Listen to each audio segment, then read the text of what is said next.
Olá, sejam muito bem-vindos ao programa Capital Natural. A pesca é uma das principais atividades que a humanidade desenvolve nos mares do planeta há 3 milênios, responsável por fornecer grande parte da proteína animal consumida no mundo. Ela ocupa, entretanto, um inglório primeiro lugar no ranking das maiores ameaças aos nossos oceanos. Em água doce, a situação não é diferente e é urgente que se adotem práticas de manejo sustentável, que boa informação seja disseminada e que a conscientização de consumidores e pontos de venda seja muito ampliada. Felizmente tem gente boa, como nossas duas convidadas, atuando exatamente nestas frentes. Então nós vamos retomar hoje uma conversa sobre pesca sustentável que começamos na semana passada com a doutora Cíntia Miage, professora titular do curso de Oceanografia do Centro Universitário Monte Serra da Unimonte, e Ana Carolina Lobo, coordenadora do programa Marinho da WWF. A gente estava falando de certificação e é um ponto positivo, ela é cara, ela é difícil, ela é ainda muito pequena no Brasil. E a curiosidade é que elas chegavam no Brasil e tiravam ela, é isso, Ana? Eles tiravam o selo, porque não tinha valor comercial para as prateleiras do mercado, porque eles têm que pagar uma taxa para ter o pescado certificado, para ter o selo lá na embalagem. A pesca vinha do Japão, vinha lá com o selinho garantindo que era boa procedência, estava tudo certinho, chegava aqui, tirava um selo, porque não importa muito para o consumidor brasileiro. Exato. O consumidor brasileiro não tem essa informação, né? O consumidor brasileiro não está acostumado a buscar esse selo, então não fazia o menor sentido. E houve um tempo que houve um abuso do uso desse selo, sabe? Essa coisa de usar por usar um selo, alguns perderam credibilidade. Então, tem todo um movimento. Então, a gente entende que dar informação ao consumidor é mais abrangente, talvez. Hoje a certificação é muito restrita ainda e por alguns anos ainda vai ser bastante restrita. Então, a gente informa o consumidor da existência da certificação, mas a gente também faz as recomendações. Então, se oferece ao consumidor a informação e ele tem a escolha. A escolha é responsabilidade do consumidor. Então, também tem todo esse trabalho de fazer o consumidor ter essa consciência de que parte da responsabilidade é dele próprio. Mas a gente entende também que trabalhar consumidor para consumidor é bastante... leva um tempo muito grande. Então, a gente também está trabalhando em vários níveis da cadeia, nos grandes varejistas, o food service, então, uma cadeia que serve 1 milhão de refeições por dia, o volume de compras dela de pescado nem se compara ao consumidor final. Então, nós estamos trabalhando em várias desses elos, os chefes, como a Ana já falou, o consumidor tem dificuldade de encontrar uma espécie nova no mercado e não saber como cozinhar, se vai fritar, se vai ensopar, se vai assar. Então, também algumas parcerias de como processar aquele pescado, então, criar livros de receita, tem algumas coisas, algumas cadeias já tem um QR Code na própria peixaria, você já acessa algumas receitas. Ah, que legal isso, isso facilita mesmo. Isso facilita a vida. Tem alguns movimentos de trazer o peixe do pescador artesanal direto para o consumidor, então tem alguns empreendedores fazendo isso, então entrega a domicílio. Então, você passa a confiar no seu peixeiro. Não existe essa figura no Brasil, né? Então, ele sabe qual é o peixe do dia. Ele não precisa nem falar o que peixe é.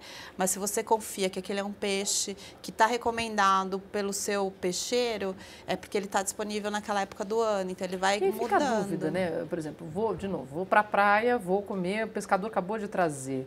Como é que eu sei? E aí eu provavelmente teria que pesquisar antes quais são os peixes que podem ser comidos naquela época, ser pescados naquela época, e a garantia de que, de repente, porque o pescador trouxe aquilo ali não necessariamente acondicionado, né? Existe uma preocupação também, essa coisa de comprar na beira da praia, não necessariamente é uma forma segura ou sustentável. Sem dúvida. E essa é uma coisa que as pessoas acabam se confundindo bastante, né? Porque além dos fatores de condicionamento e tal que você mencionou agora, que daí tem um impacto na saúde das pessoas, tem também o olhar de qual que é o pescado e qual que foi a arte que o pescador usou para trazer aquele pescado para a mesa. Que também tem um impacto em se a pesca é sustentável ou não, saber se a saúde dos estoques. O litoral norte de São Paulo e o sul do Rio tem um tipo de pesca bem especial, assim, que veio do Japão há mais ou menos 100 anos, que são os cercos flutuantes, que a forma de como eles são colocados na água já permite um pouco essa triagem de uma forma mais natural, com menos impactos nas capturas acidentais e tal, eles soltam as tartarugas, soltam raias, soltam espécies que são ameaçadas e acabam ficando só com os pescados que têm um porte maior, que não são os juvenis e tal. Então, para quem no verão for para o litoral norte de São Paulo e quiser saber dos pescadores que trabalham com cercos flutuantes, tem mais de 70, Tá. Fica a dica. É uma forma de É perguntar. uma forma de Cerco perguntar. flutuante. Exato. Já é uma boa forma. Na época do verão, a incidência de um peixe que chama carapau, para os japoneses, né, para os orientais, ele tem um valor bastante grande na culinária. Agora, o brasileiro normalmente não procura esse peixe. É um peixe super abundante nesses cercos, de grande qualidade. Só que tem todo aquele mito da carne dele é mais escura, não é uma carninha branca, não é um filé de pescada branca. Tá. Então, tem alguns mitos que a gente tem que ir derrubando, ou melhor, oferecendo mais informação para o consumidor, né? Eu acho que, naturalmente, essas mudanças de comportamento, de hábito, vão acontecendo aos poucos. E uma coisa que a gente sabe é que peixe fresco, é difícil achar um peixe fresco. Até porque saiu da praia, ele já não está mais fresco. Saiu da água, já está deixando de ficar. O problema é como ele deve ser mantido para que ele, né, fique da melhor forma possível até a hora do consumo. A questão da temperatura é essencial, né? Quando ele é pescado, ele tem que ser bastante bem armazenado no gelo. Os barcos normalmente carregam gelo. Uma das funções principais num barco de pesca é o geleiro, é como ele acomoda os peixes e o gelo da melhor forma para não permitir a deterioração do peixe. E a gente, quando desembarca, dependendo da área em que ele pescou, a arte, o peixe pode estar no porão há 10 dias, 12 dias no gelo. Não é porque está ali no desembarque que ele foi pescado aquele dia. E esse é um problema que a gente vê também, agora com essa disseminação de vídeos no WhatsApp, é muito comum ver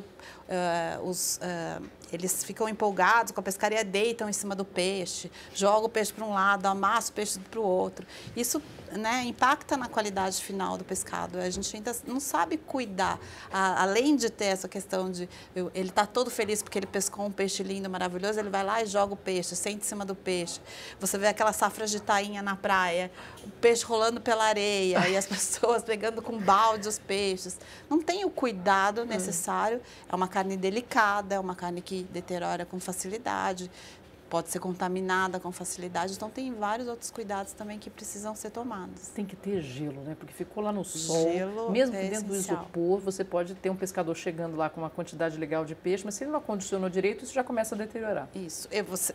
A aparência externa dele pode ser maravilhosa e por dentro ele já está deteriorando. Principalmente porque ele tem resíduo de alimento, pode ser no estômago, no intestino, que já estavam sendo digeridos, aquilo começa a fermentar por dentro do peixe, você não vê.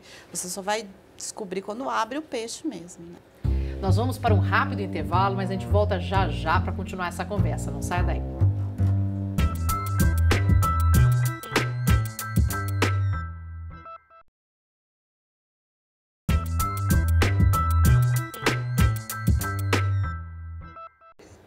Estamos de volta com Capital Natural, hoje falando sobre pesca sustentável com a doutora Cíntia Miage, professora titular do curso de Oceanografia do Centro Universitário Monte Serra, da Unimonte, e Ana Carolina Lobo, coordenadora do programa marinho da WWF.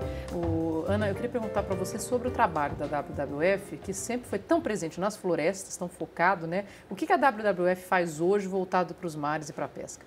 Então, o programa marinho tem 2 anos e olhando para todas as possibilidades, oportunidades e desafios de conservar o território marinho do Brasil, a gente atua em 2 frentes, né? Uma é a produção sustentável, como, por exemplo, pescarias, aquicultura, visando implementar um programa de certificação e também o link do consumidor com pescadores da ponta, como os cercos flutuantes do litoral norte de São Paulo, disseminar listas de pescados mais sustentáveis e tal. A gente está fazendo agora uma lista para todo o Brasil. Então, esses são exemplos da frente melhores práticas. Mas aí tem também uma outra grande frente, que é conservação de espécies e criação e efetividade de gestão de áreas marinhas protegidas. E daí a gente está numa parceria grande com o governo brasileiro para ampliar trabalhar na iniciativa azul, que é como a gente está chamando, que visa a ampliação do território marinho protegido de menos de 2% para 10%. Isso é muito, bastante. Ainda mais considerando que o território marinho costeiro do Brasil tem é do mesmo tamanho de metade do nosso território nacional terrestre, que também é o tamanho da Amazônia. Então, por isso chamamos de Amazônia Azul. Se em 50 anos a gente evoluiu em criar 2% de áreas marinhas protegidas, a gente está visando agora, em 10 anos, aumentar para 10%. Que não necessariamente precisa ser áreas marinhas protegidas de proteção integral. A gente também está discutindo novas formas de olhar para a conservação do território marinho, como, por exemplo, boas práticas na gestão pesqueira. Para conservar espécies, até baleias, outros tipos de cetáceos e tal, é preciso olhar para uma pesca mais sustentável. Então, a pesca ela é muito chave, assim, quando a gente olha para a conservação da biodiversidade de uma forma mais ampla no Brasil.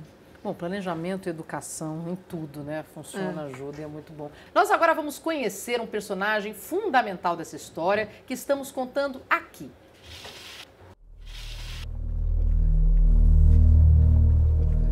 Na década de 60, meu avô, né, veio do Pará, né, e era um arpoador de pirarucu e contava que tinha muito peixe, né, na época deles. E quando foi para a década de 90, a gente viu que esse peixe sumiu.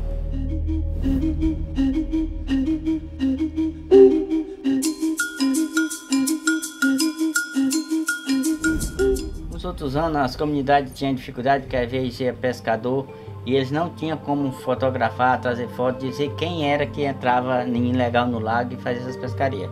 A partir desse ano, né, tem os smartphones que o W conseguiu pra gente, tem os monitores nas comunidades, né, se o pescador for lá sem autorização, uma pessoa que não é pescador, tá entrando nos lagos que tem acordo, nos lagos que não tem, eles tiram a foto, né, dizem quem é, a quantidade de peixe que o pescador trouxe, as espécies, o tamanho, quantas malhadeiras eles levaram. Só pega, abre o smartphone, abre uma pasta no computador, a gente vai ver quem pescou, se o peixe aumentou, o lago que deu mais peixe durante o ano, quais espécies tem mais naquele lago, a gente tem tudo isso agora com o smartphone. E a gente começou a manejar, mostrar para as comunidades, para não desmatar nas beiras do lago, né, tá preservando. E tinha gente que não acreditava que existia pirarucu aqui no município de Feijó, né, e a gente provou, 2 anos depois a gente já começou a pegar o pirarucu. E a gente viu que aumentou o pirarucu nesse lago, aumentou o peixe pequeno também nesse lago e serve para repovoar os outros lagos que são pescados pelos pescadores. Meu nome é Charles Guimarães de Santos, sou pescador e vivo na cidade de Feijó, no estado do Acre.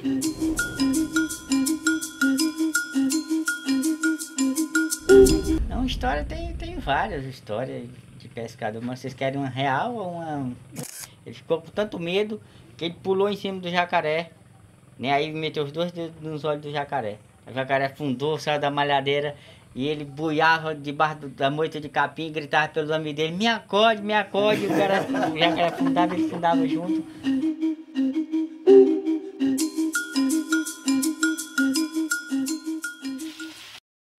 Essa do jacaré, eu já não sei se é de pescador a história. Sensacional. Mas então, é tão importante você ter essa ampliação da área de conservação, né? Eu acho que é possível que as pessoas abracem, né? As pessoas, principalmente como o Charles Guimarães, que vive da pesca, não? Eu acredito que esse é o futuro dessas áreas protegidas. A gente tem que separar. Não é porque é protegida que é proibida a pesca ou proibida qualquer atividade econômica. Não, ela tem que ser bem manejada.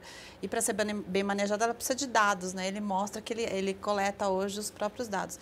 Isso é uma coisa que não existe hoje para a pesca marinha no território nacional. Como a Ana já falou algumas vezes, a gente está sem estatística pesqueira consolidada no país desde 2011.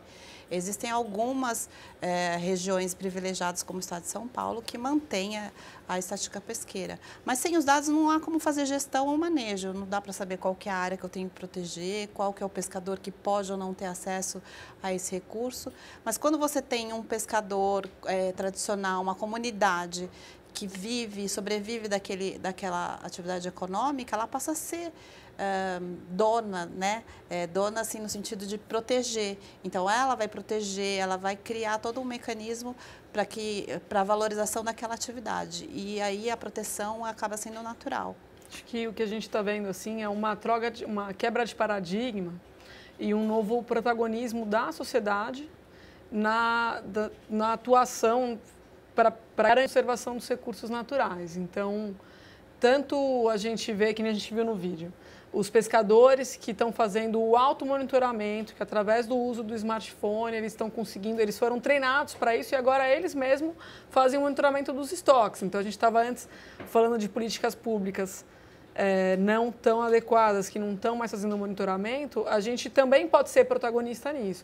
No caso de áreas marinhas protegidas, o Brasil ele é campeão na categoria de uso sustentável, como, por exemplo, RESEX, reservas extrativistas, ou reservas de desenvolvimento sustentável, as RDS, onde as pessoas elas são as protagonistas daquele território, os pescadores tradicionais que estão lá garantindo a conservação, o uso sustentável dos recursos naturais que estão naquele território. Eles já estavam lá muito antes daquelas unidades serem criadas, e se elas estão especialmente protegidas até hoje e tinham características específicas que permitiram a sua criação, é por conta das pessoas que estavam vivendo lá. Pausa para um rápido intervalo, a conversa continua, não se mova, porque é muito curto mesmo, a gente volta já já.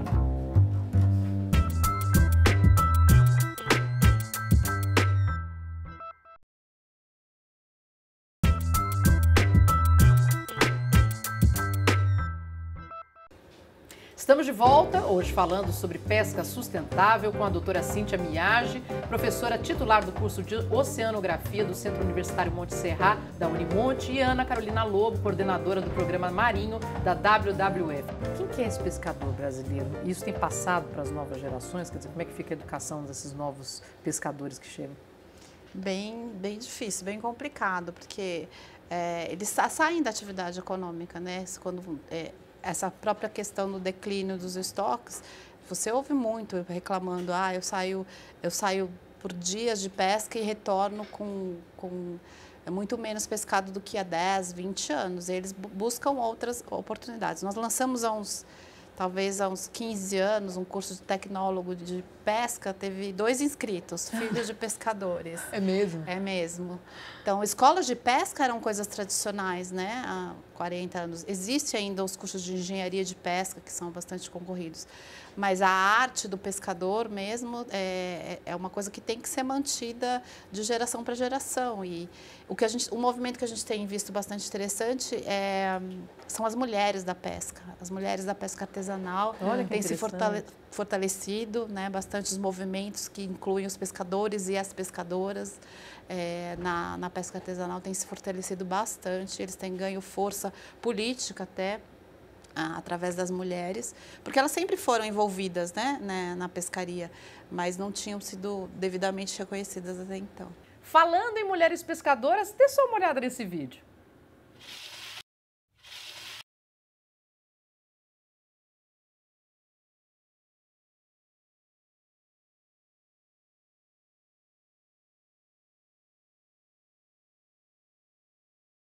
Marisqueira, marisqueira, na Barra do Tijuípe, leva a vida a pescar. Marisqueira, marisqueira, marisqueira, na Barra do Tijuípe, leva a vida a pescar.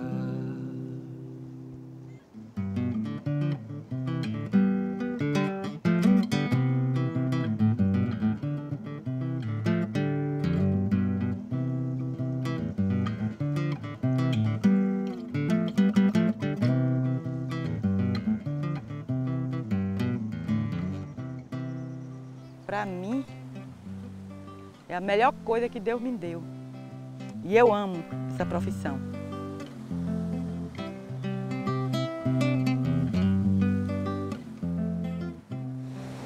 Todo dia, todo dia, todo dia. Que chova, que faça sol. Mesmo que não seja pelaquela precisão que a gente já teve antes. Mas não dá para ficar sem vir pescar. Botar o cofinho do lado, um paninho amarrado na cabeça, ou um chapéu, uma varinha de anzol. E aí nós rola o dia pescando. E a mais veterana daqui, da gente, é Dona Gurinha, pescadora mesmo. Aqui é Itacaré, Tijuípe. Aqui eu conheço tudo. Aqui eu sou filha daqui de Itacaré, viu? Eu, desde 5 anos que eu vivo nessa luta aqui.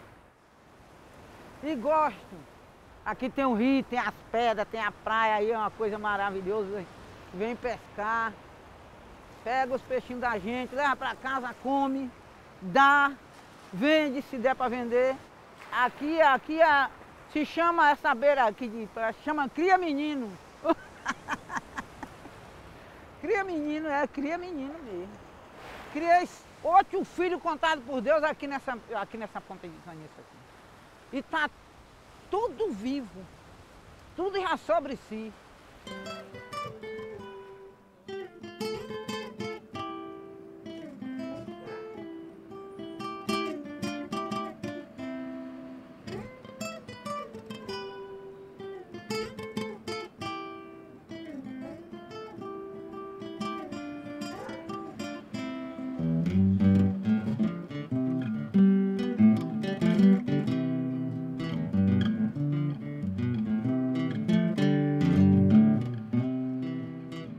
A gente pesca no mangue em vários lugares, né? E assim, que se você for pescar, você não pode ficar em um lugar só pescando. Aí você tá ali pescando e não pega nada. Aí você sai, chega em outro local, você joga, você já pega o peixe. Depende da lua, da maré, que tem maré que tem peixe, tem maré que não tem. Pena que o peixe não tá querendo a gente hoje, né, Mita? Hoje tem menos peixe, você vai pescar e pesca, às vezes não pega nada. E primeiro que vinha pescar, já ia com a muqueca pronta, praticamente, né? Que você já ia com o peixe tratado do rio, que você chegava, pescava e pegava. Hoje em dia você vem pescar, quase não pega, nem para comer, imagine para vender. Eu vou continuar, né? Pescando, porque eu gosto, adoro pescar. Mas, pelo que eu tô vendo, tá acabando mesmo. A natureza tá sendo destruída, né?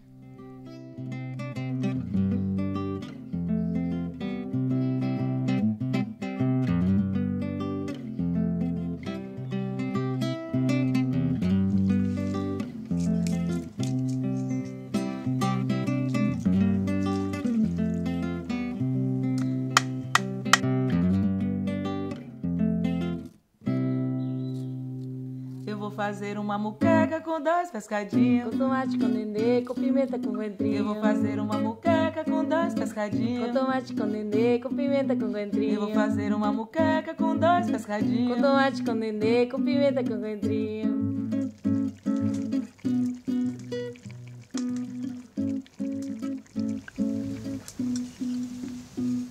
Bom, gostoso. Tá bom, gurinha?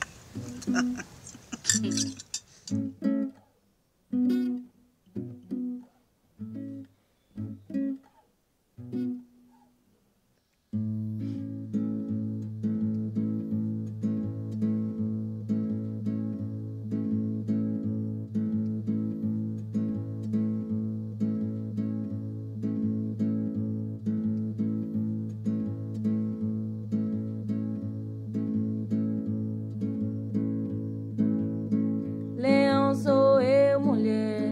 Leão sou eu, mulher. Segunda, terça, quarta, quinta, sexta, sábado, domingo é. Agora, há 15 dias, teve o Congresso Mundial de Áreas Marinhas Protegidas no Chile. E 2 pescadores do Brasil, o Carlinhos e a Célia, da Confrem, que é a Confederação Brasileira de Pescadores de Resex, de Reservas Extrativistas. Eles deram palestras, gravaram 1000 vídeos e depoimentos de um programa que foi lançado, que é o Ocean Witness, que são testemunhas dos oceanos. E também trazendo, assim, na visão deles, o impacto, dados sobre o impacto de mudanças climáticas, sobre o estado de conservação dos oceanos, sobre o empoderamento das mulheres e dos pescadores tradicionais. E foram, assim, as melhores palestras, os melhores depoimentos assim que rolaram em todo o Congresso. E eles saíram de lá discutindo a formação de uma rede latino-americana de pescadores de pequena escala, de Resex e tal, para levar esse tema à frente Esses em outros testemunhos fóruns. reais são muito fortes, né, na computação de mais pessoas para fazer esse tipo de trabalho. E aí eu acho que é importante a gente falar um pouquinho de novo sobre a redução de perdas, né? Porque uma vez que você pesca, como é que as perdas acontecem? Seja pela perda matando animais que não deveriam vir junto, né, na rede, seja pela perda durante o processo de transporte. Como é que a gente pode reduzir? Quais são as principais perdas? Tem todas as etapas, né? Tem a questão desse descarte, que a gente chama, que é o que vem morto e é jogado fora imediatamente do mar. A gente tem pouco controle disso, a gente nem sabe o quanto. A gente tem um ou outro dado científico que a gente extrapola para os 80%, 90% na pesca de arrasto. Mas, de fato, ninguém reporta o quanto eles pescaram e jogaram fora, né? A gente não tem essa noção. Tem o pescado, a questão da qualidade, isso que eu falei do armazenamento. Quando você não armazena de forma adequada, o peixe chega num estado de deterioração já no desembarque e já é descartado. Nos processos de filetagem, você perde muito, né? Você perde cabeça, escama. Então, tem alguns programas bem interessantes fazendo o aproveitamento integral. Como a gente faz o aproveitamento integral hoje dos vegetais, usa as ramas e tal. Então, o que a gente faz com escama? O que a gente faz com a espinha? O que a gente faz com a cabeça? Então, vai fazer sopa, vai aproveitar, né, esse resíduo, vai processar mecanicamente essa carne, vai criar uma polpa de peixe. Tem algumas discussões, por exemplo, inserir na merenda escolar, polpa de peixe, carne mecanicamente processada de peixe, né? Então, tem várias questões que necessariamente precisamos aumentar a pesca para alimentar as pessoas, mas utilizar bem aquilo que a gente quer. Só para encerrar muito rápido, Ana, por que eu tenho que me preocupar com a pesca? Como é que isso afeta a minha vida?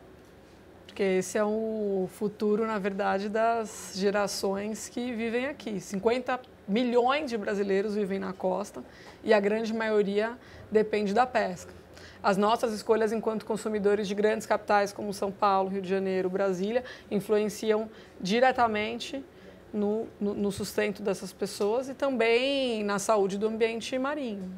Tá bom para chegar com aquela pergunta lá na praia, lá no supermercado, na sua peixaria perto de casa, de onde veio o peixe? Está na época dele? Vamos começar, de repente as pessoas param para pensar e nesse movimento a gente começa a causar uma mudança. O programa dessa semana fica por aqui. Eu agradeço muito a presença da doutora Cíntia Miage, professora titular do curso de Oceanografia do Centro Universitário Monte Serral, da Unimonte, e a Ana Carolina Lobo, coordenadora do programa Marinho da WWF. Continue com a gente, acesse a nossa página no Facebook, reveja os nossos vídeos no YouTube ou no portal da band.com.br, band.com.br. Mande os seus comentários e ideias. Eu sou a Marina Machado e até a próxima semana.